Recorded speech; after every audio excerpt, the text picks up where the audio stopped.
কোনো একটা বুলেট এসে আমার বুকটা হয়তো বিদ্ধ করে দিয়েছে এবং সেই মিছিলে আমি হাসতে হাসতে আমি শহীদ হয়ে গেছি।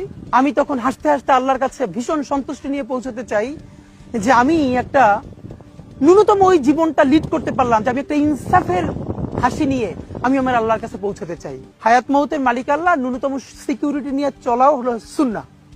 কিন্তু আমাদের লড়াইটা হলো, আমার মা স্বাভাবিকভাবেই কান্নাকাটি করেন, আমার পরিবার সবাই। তো আমি আমার মাকে বলেছি যে দেখো, মানে আমরা যে লড়াই নেমেছি, আমার একটা মনে হয় কি কোনো রাজনীতিবিদের না বাসায় মৃত্যুটা হইতে পারে না, এটা কোনো ভালো মৃত্যু না। যিনি রাজনীতি করেন, যিনি লড়াই করেন, যিনি বিপ্লবী, যিনি সংগ্রামী, তার মৃত্যুটা হবে একটা সংগ্রামের মধ্য দিয়ে, একটা রাজপথে, একটা গ্লোরির মৃত্যু। আমি তো ভীষণ ভাবে প্রত্যাশা করি, আমি ছোটবেলা থেকে এই স্বপ্নটা দেখি, অনেক জায়গায় বলেছি যে একটা তুমুল মিছিল হচ্ছে অন্যায়ের বিরুদ্ধে, সেই মিছিলের সামনে আমি আছি, কোনো একটা বুলেট এসে আমার বুকটা হয়তো বিদ্ধ করে দিয়েছে এবং সেই মিছিলে আমি হাসতে হাসতে আমি শহীদ হয়ে গেছি।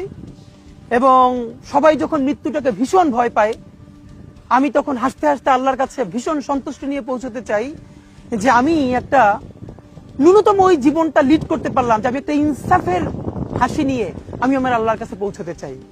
সুতরাং আগামী 50 বছর বাঁচলাম, কোনো ইম্প্যাক্ট তৈরি হলো না আমারে দিয়ে, দেশের জন্য, রাষ্ট্রের জন্য, উম্মার জন্য, জাতির জন্য।